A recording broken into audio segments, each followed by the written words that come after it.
You're having what should be a simple conversation.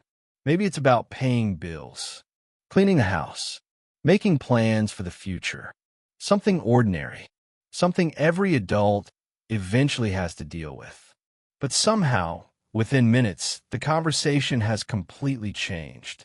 Instead of discussing the problem, you're comforting someone who's suddenly become defensive. They joke. They change the subject. They blame someone else. They promise they'll do it later. Or they simply shut down altogether. And you leave the conversation wondering something you never thought you'd ask about a grown man. Why did that feel like I was arguing with a teenager? If that question sounds familiar, you're not alone. The phrase man-child has become incredibly common over the last decade. People use it to describe men who avoid responsibility, who refuse to grow up, who seem emotionally immature despite being well into adulthood. But here's what's interesting. Psychologists don't actually use the term man-child, not because the behavior doesn't exist, because the label hides something much more complicated. The real question isn't why some men act immature. It's why emotional maturity develops so differently from physical maturity. Because growing older and growing up are not the same thing. Think back to when you were 12 years old. You probably imagined adulthood as a finish line. One day you'd have a job, your own home, your own money, your own life, and somehow all the confusion would disappear. Adults seemed certain, confident, capable. Then you became an adult, and you discovered something surprising. Most people are improvising far more than they admit. The difference is that some people gradually learn to tolerate responsibility. Others spend years learning how to avoid it. And avoidance is where psychology becomes fascinating. One of the biggest misconceptions about emotional maturity is that it naturally arrives with age. It doesn't. Research in developmental psychology has consistently shown that emotional development depends on experience, relationships, and self-awareness far more than birthdays. A man could be 50 years old and still rely on coping mechanisms he developed when he was 15, not because he's unintelligent, because those strategies kept working, at least for a while.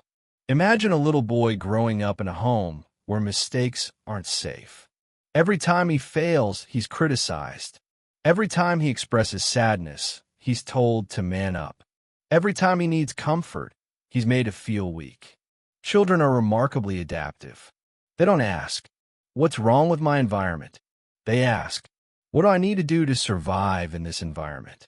Sometimes the answer becomes people-pleasing, sometimes perfectionism, sometimes emotional withdrawal, and sometimes never fully growing up. Not because adulthood is frightening, but because childhood never really felt finished. Psychologist John Bowlby, the founder of attachment theory, believed that our earliest relationships quietly shape the way we relate to ourselves and other people throughout life. If a child grows up feeling emotionally secure, they usually learn something incredibly important. Problems can be faced because I won't face them alone. But if emotional support is inconsistent, or affection depends on performance, or vulnerability is met with shame, a different lesson can emerge. If adulthood means pressure without safety, maybe I don't want it. Of course, no one thinks that consciously.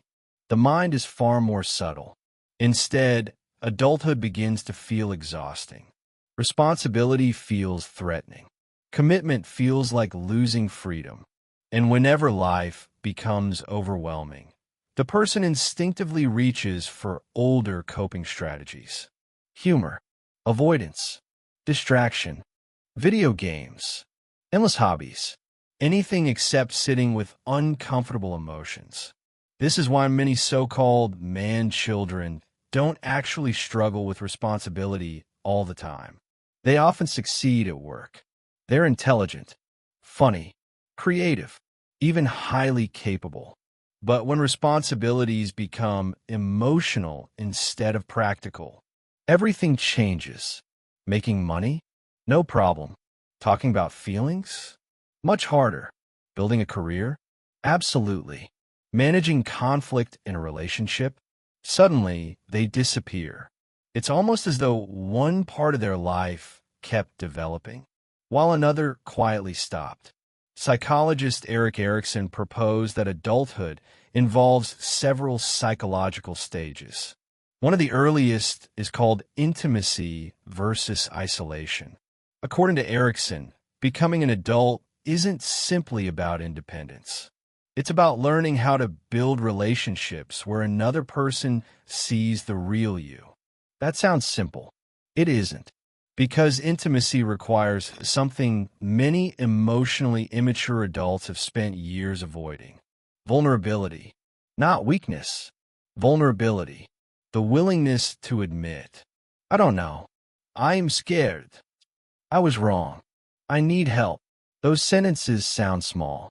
Psychologically, they're enormous because they require letting go of the protective identity we've spent years constructing. Then there's another behavior people often misunderstand: playfulness. Many emotionally immature men genuinely love hobbies: gaming, collecting, sports, movies, comics, cars. And here's the important part: none of those things make someone a man-child. Psychology has never suggested that enjoying playful activities is a sign of immaturity.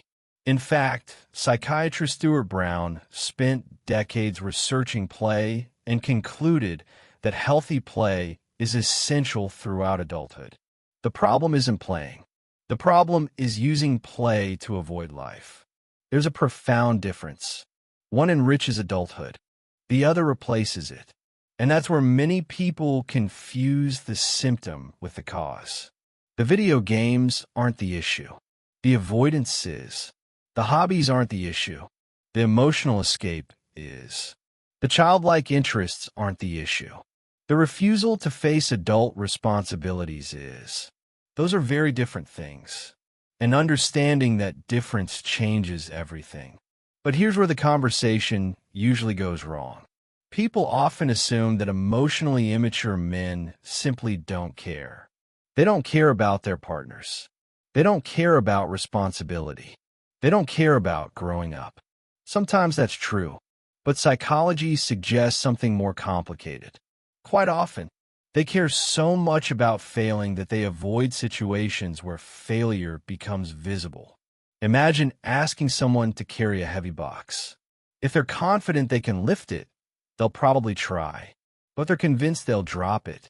They might suddenly become busy, or distracted, or tell someone else to do it.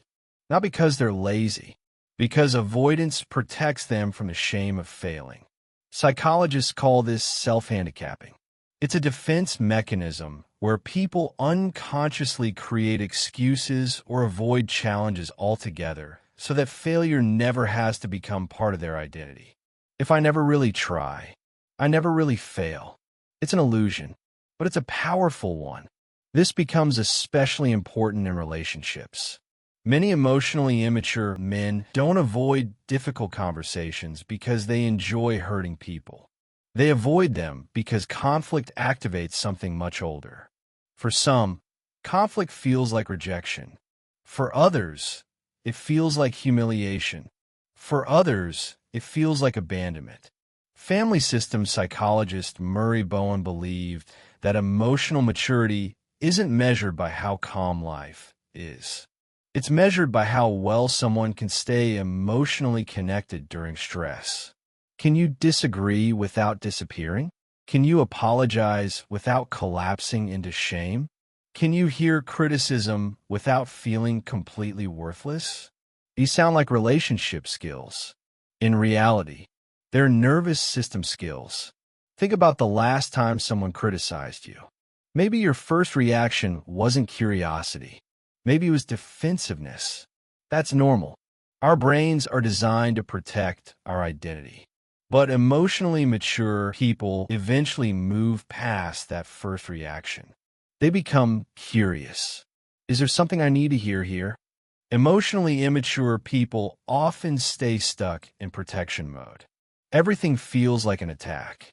Every disagreement feels like judgment. Every request sounds like criticism.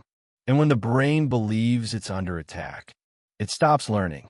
It starts surviving. There's another pattern that's surprisingly common. Many so-called man-children are incredibly charming. They're funny, spontaneous, adventurous, easy to be around, at least in the beginning, because playfulness creates connection. Responsibility maintains it. Those are different skills. The first attracts people. The second keeps relationships alive. And if someone has spent most of their life developing one while avoiding the other, their relationships often follow the same cycle. Exciting beginnings, painful endings, not because they don't love, but because love eventually asks something of us. Consistency, accountability, sacrifice, patience. Those qualities aren't exciting. They're built slowly. This is one reason emotional maturity often feels invisible. Nobody notices when someone calmly pays their bills, keeps their promises, admits they're wrong, shows up on difficult days, listens instead of reacting. There's nothing dramatic about those moments. Yet psychologists would argue they're among the clearest signs of adulthood. Real maturity isn't loud. It's reliable. Carl Jung once wrote something remarkable. Until you make the unconscious conscious, it will direct your life, and you will call it fate. In other words, the behaviors we don't examine quietly become the patterns we repeat. A man may tell himself, "I'm just not good with commitment," or "That's just my personality," or "I've always been this way." But psychology asks a different question. Where did that pattern begin? Because behaviors almost always have histories. And understanding the history doesn't excuse the behavior. It explains it. That's an important distinction. Explanation is not permission. It's the first step toward change. The encouraging part is that emotional maturity doesn't stop developing at 30, or 40, or 50. The brain remains capable of change throughout adulthood. Neuroscientists refer to this as neuroplasticity. New habits create new neural pathways. Difficult conversations become slightly easier. Taking responsibility becomes less threatening. Apologizing becomes less painful. Not overnight, but gradually. The same way immaturity develops gradually. Growth usually does too. But here's the part that often surprises people. Growing up doesn't mean becoming serious all the time. It doesn't mean giving up hobbies, or laughter, or imagination. Some of the most emotionally mature men you'll ever meet still play video games, still collect comic books, still build model trains, still watch superhero movies, still laugh like children. The difference is that those things add to their lives. They don't replace them. They know when it's time to play, and they know when it's time to show up. Psychologist Stuart Brown argued that healthy play actually makes people more creative, resilient, and emotionally balanced. So the goal isn't to eliminate the child inside us.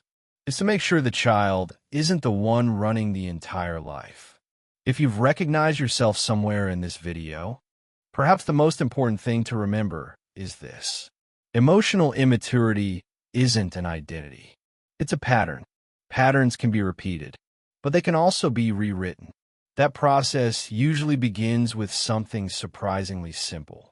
Not blaming your parents, not blaming your partner, not blaming society, just becoming curious. Why do I react this way? What am I protecting? What emotion am I trying so hard not to feel? Those questions require courage, but they're also the beginning of adulthood in the deepest psychological sense. And if you're watching this because someone in your life reminds you of the person we've described, remember something equally important. You can't force another person to grow. Growth isn't something that happens because someone else demands it. It happens when discomfort becomes stronger than avoidance. When the cost of staying the same finally becomes greater than the fear of changing. That's true for all of us, not just emotionally immature men. So perhaps the phrase man-child misses the point. It sounds like an insult. Psychology sees something more human. A grown man using childhood strategies to solve adult problems. Strategies that may once have protected him, but no longer serve him. The tragedy isn't that he never grew up. The tragedy is that somewhere along the way, growing up stopped feeling safe. And the hopeful part is this. Safety can be rebuilt. Self-awareness can be learned. Emotional maturity isn't something you're born with. It's something you practice. One honest conversation, one uncomfortable responsibility, one act of accountability at a time. Because becoming an adult was never about reaching a certain age. It was always about developing the courage to face reality without running from it.